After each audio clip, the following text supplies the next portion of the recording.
Hello friends, आम्ही निघालो होतो गावी जायला शिमगोत्सवासाठी आणि नव्याचा हा पहिला शिमगोत्सव असल्या कारणानं आमचा हा कोकणाचा तिच्यासोबतचा पहिला प्रवास होता।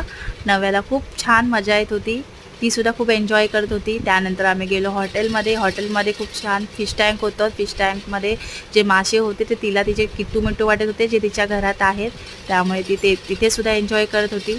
नव्या तिच्या पप्पांकडेच बसलेली। त्यानंतर आहे ना, तिथे नव्याला एक छोटा बेबी दिसला, तो ना तिच्याच वयाचा होता। ती त्याच्याकडे बघून स्माइलिंग करत होती। त्यानंतर मग आम्ही नाश्ता मागवला, नाश्ता केला, नव्यालासुद्धा भरवलं। आम्ही पुढच्या प्रवासासाठी निघालो।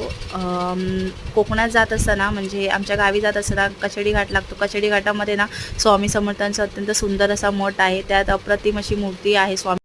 मी उतरले गाडीतून आणि आता तुम्ही बघू शकता, हाच तो स्वामी समर्थांचा मठ आहे कशेडी घाटातला। आणि मी आता स्वामी समर्थांच्या मठात प्रवेश करत आहे।